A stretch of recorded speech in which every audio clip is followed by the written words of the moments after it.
Alhamdulillahilladzi hadana lihadza wa ma kunna linahtadiya laula an hadana Allah. Ashhadu an la ilaha illallah wahdahu la syarika lah wa ashhadu anna Muhammadan abduhu wa rasuluhu la nabiyya ba'dah. Allahumma salli wa sallim wa barik alaihi wa ala alihi wa ashabihi ajma'in wa ba'd. Ayyuhal muslimun al-kiram, ittaqullaha fa inni usikum wa iyaya bittaqwallah faqad fazal muttaqun. Kama qala Allah Ta'ala fi kitabihil karim wa biqawlihi yahtadil muhtadun. A'udzu billahi minasy syaithanir rajim. Bismillahirrahmanirrahim. Ya ayyuhalladzina amanu ittaqullaha haqqa tuqatih wa la tamutunna illa wa antum muslimun. Wa qala ta'ala fi ayatin ukhra, ya ayyuhalladzina amanu ittaqullaha wa qulu qawlan sadida yuslih lakum a'malakum wa yaghfir lakum dhunubakum wa man yuti'illaha wa rasulahu faqad faza fawzan 'azima. Hadirin sidang Jumat yang dikasihi oleh Allah Subhanahu wa taala. Pertama-tama kali marilah kita bersyukur pada Allah Subhanahu wa taala yang mana Allah masih berikan kita kesempatan untuk hadir ke rumahnya melaksanakan fardu Jumat berjemaah. Tiada di antara kita yang tahu adakah kesempatan ini boleh kita dapat di minggu hadapan atau mungkin Jumat ini Jumat terakhir dalam hidup kita. Oleh sebab itu, ketika Allah Subhanahu wa taala masih berikan kita kesempatan untuk buat solat Jumat di hari ini, maka buatlah dengan khusyuk, buatlah dengan tawajuh. Jangan sampai ada yang tidur ketika khatib berkhutbah.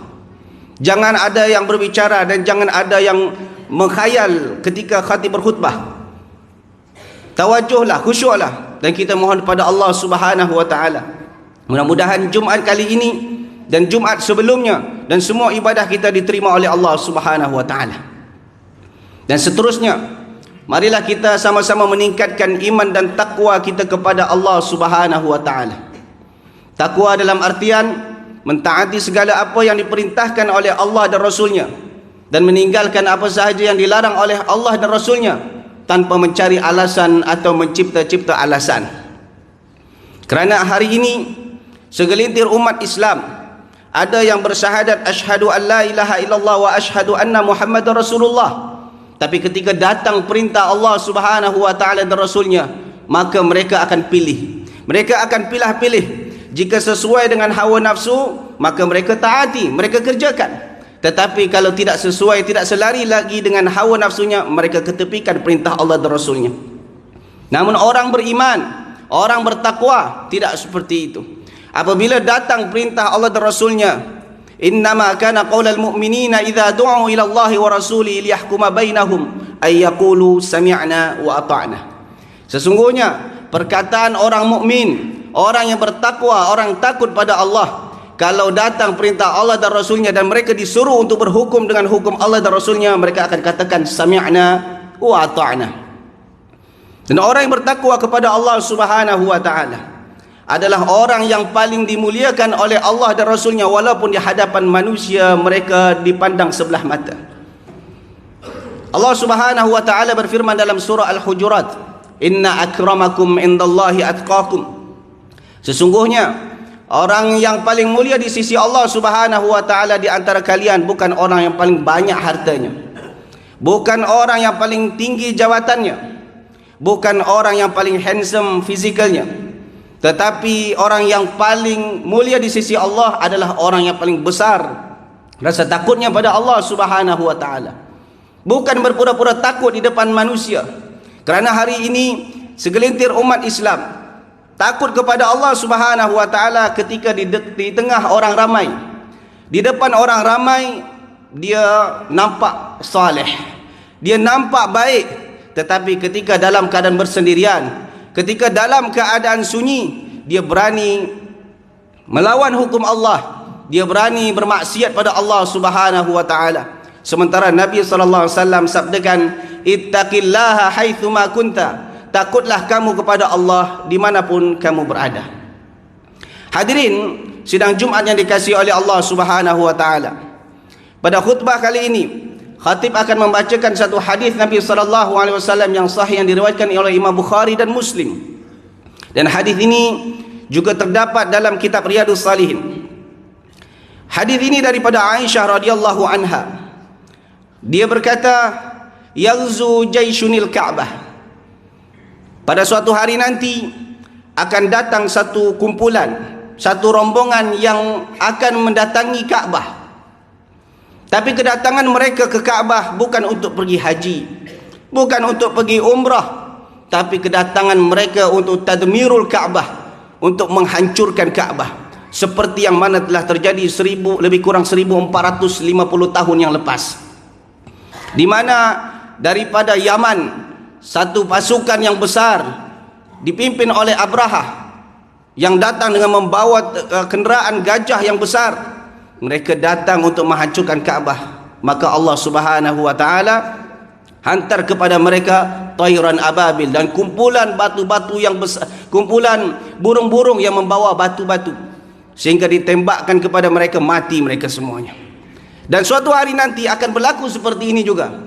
Satu kumpulan yang akan mendatangi Ka'bah, mereka akan menghancurkan Ka'bah.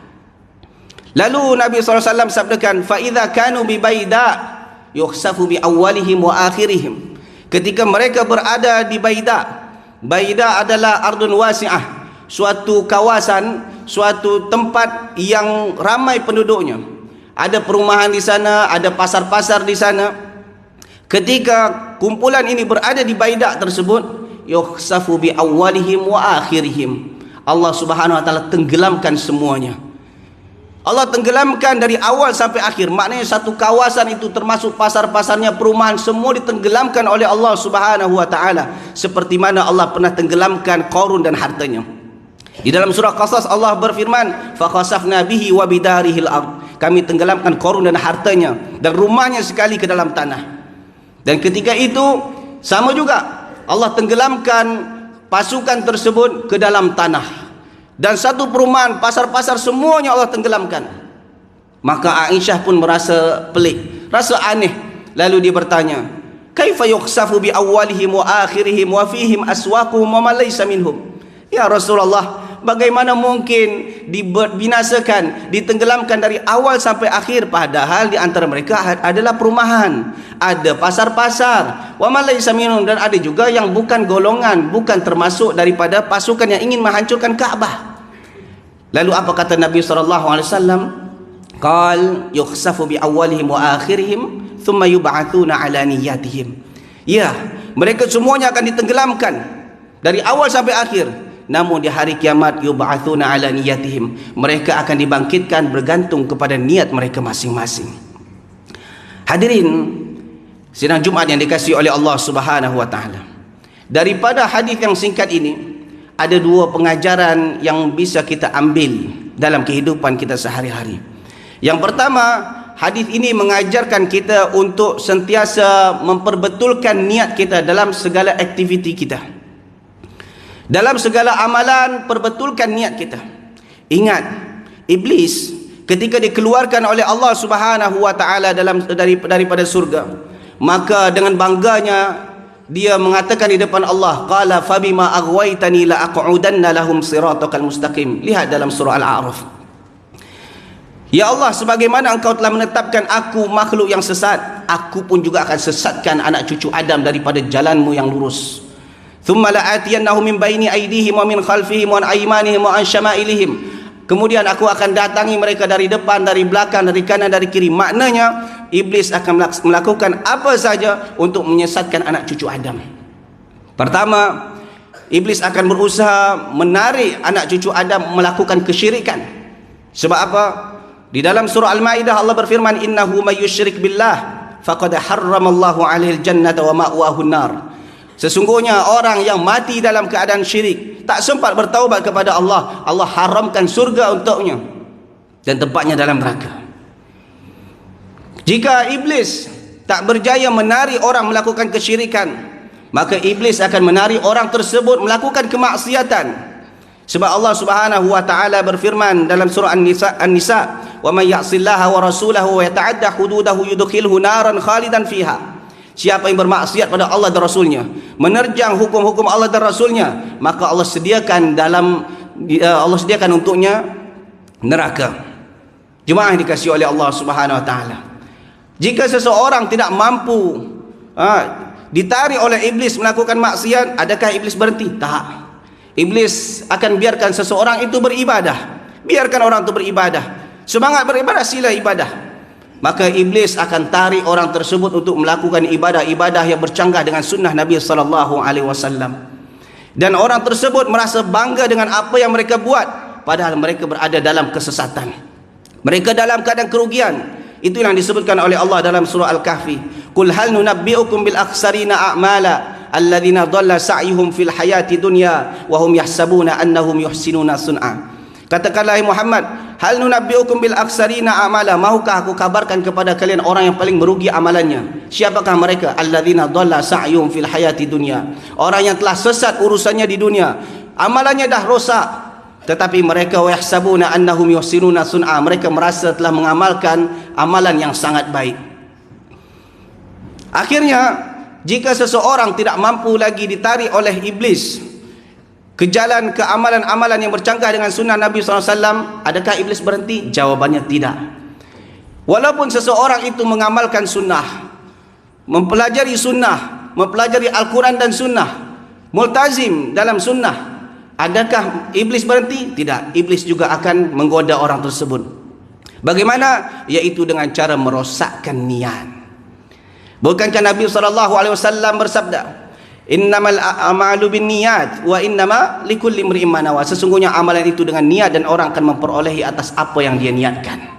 Jemaah yang dikasihi oleh Allah Subhanahu wa taala, ketika kita datang ke masjid ini, kita sama-sama solat berjemaah, ada orang yang mendapat pahala full, ada orang yang mendapat half, separuh, ada yang mungkin seperempat, atau mungkin ada orang yang dapat zero. Dan itu bergantung kepada niatnya masing-masing. Begitu juga dengan kita yang sudah mengenal sunnah. Begitu juga bagi orang yang sudah belajar sunnah, yang sudah hadir di pengajian. Ada yang pertama kalinya dia mengenal sunnah, yaitu dengan niatnya menghilangkan kejahilan yang ada pada dirinya. Namun lambat laun dia bergaul dengan sunnah, orang-orang sunnah, akhirnya niatnya pun juga dirosakkan. Ditambah lagi kalau dia sudah memiliki jawatan di suatu masjid, pengurusan di suatu masjid, maka syaitan iblis tidak akan berhenti untuk menggodanya. Maka hari ini kita lihat yang sangat menyedihkan, ada segelintir pengurus masjid yang niatnya sudah dirosak oleh iblis. Akhirnya rosak niatnya. Bagaimana? Ketika dia sudah banyak menyumbang untuk suatu masjid, dia merasa dirinya ingin diboskan. Dia merasa dirinya cakapnya harus didengar. Ketika cakapnya tak didengar, maka orang pun dia usir.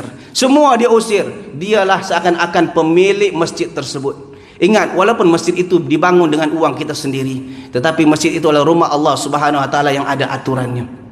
Inilah cara syaitan untuk merusak umat Islam.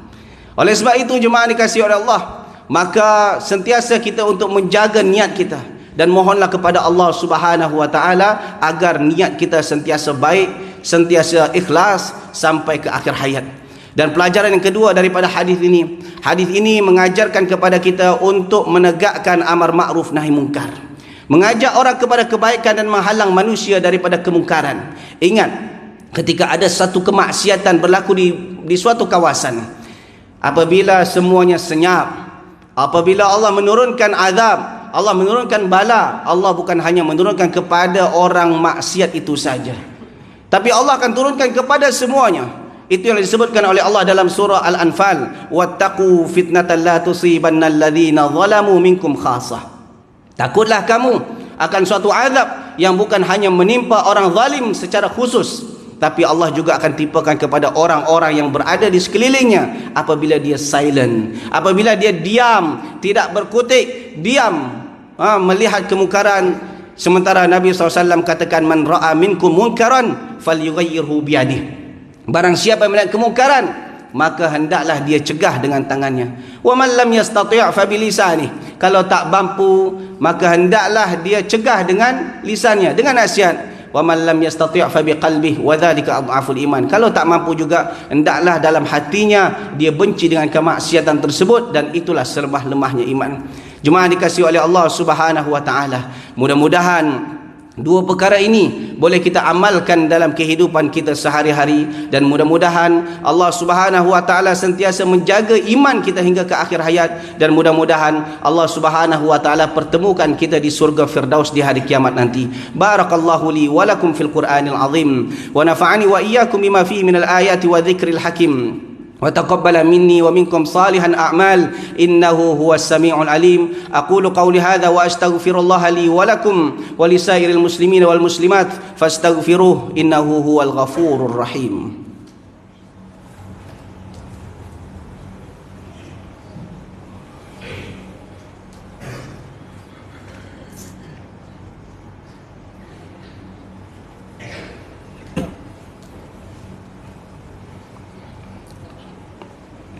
Alhamdulillahi ala ihsanih, wa syukru lahu ala taufiqihi wa amtinanih.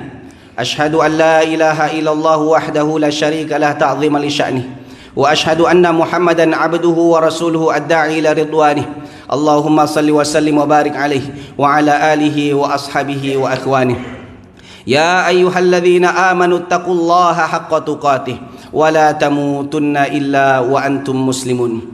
Ayuhal muslimun al-kiram, kita bersyukur pada Allah yang Allah Subhanahu wa taala masih berikan kita kesihatan. Kita bersyukur kepada Allah Subhanahu wa taala kita masih diberikan kekuatan iman sehingga kita hadir ke masjid ini untuk solat Jumaat berjemaah. Ingat jemaah bahawa ketika kita solat pasti akan ada syaitan atau tentera-tentera syaitan yang siap merosak amal kita, termasuk juga niat kita. Oleh sebab itu, hendaklah kita sentiasa untuk menjaga niat dalam segala aktiviti kita. Mudah-mudahan semua niat kita diterima oleh Allah, amalan kita diterima oleh Allah Subhanahu wa taala. Dan begitu juga jemaah, kalau kita melihat kemungkaran, walaupun kemungkaran itu dilakukan oleh sebahagian kawan-kawan kita, oleh orang-orang terdekat kita, hendaklah kita berusaha untuk mencegahnya. Kerana hari ini ramai daripada orang kaum muslimin yang apabila melihat kemungkaran, kalau yang buat kemungkaran tu orang lain, tapi kalau kru-kru dia, kalau geng-geng dia yang buat maksiat, dia silent saja, dia tak berani tegur. Sebab apa? Sebab takut mungkin ada kepentingan di sana yang hilang. Namun Islam tidak seperti itu. Islam main pukul rata. Apabila bersalah, ia bersalah, walaupun itu geng kita sendiri. Dan kita mohon pada Allah Subhanahu wa taala, semoga Allah Subhanahu wa taala tidak turunkan bala hanya disebabkan segelintir orang yang berbuat maksiat di antara kita. Dan ingat, orang yang bermaksiat kepada Allah, apabila kita lihat dan kita tidak mencegahnya, kata Nabi SAW, la ta'muruna bil ma'rufi wa la tanhauna 'anil munkar. Hendaklah kamu melakukan amar ma'ruf nahi munkar, menyuruh manusia kepada kebaikan dan menghalang manusia daripada kemungkaran. Aw la yushikanallahu 'adzaban min thumma tad'unahu fala yustajabu lakum. Atau tidak, Allah akan turunkan bala kepada kalian. Ketika itu kalian dalam keadaan susah, kalian minta kepada Allah, kalian berdoa kepada Allah, lalu Allah tidak akan kabulkan doa kalian. Dan kemudian juga kita di hari Jumaat ni khususnya hendaklah memperbanyak selawat kepada Nabi sallallahu alaihi wasallam. Sebab kata Nabi sallallahu alaihi wasallam, man shalla alayya salatan wahidah sallallahu alaihi biha asyra. Siapa yang berselawat kepada Nabi sallallahu alaihi wasallam sekali saja, maka Allah akan berselawat kepadanya 10 kali. Apa maksud selawat Allah kepadanya? Yaitu dengan memberikan rahmat dan berikan maghfirah, ampunan kepada orang tersebut. Dan apabila kita banyak berselawat kepada Nabi sallallahu alaihi wasallam, mudah-mudahan selawat itu juga yang menyebabkan Allah permudahkan segala urusan kita dunia akhirat.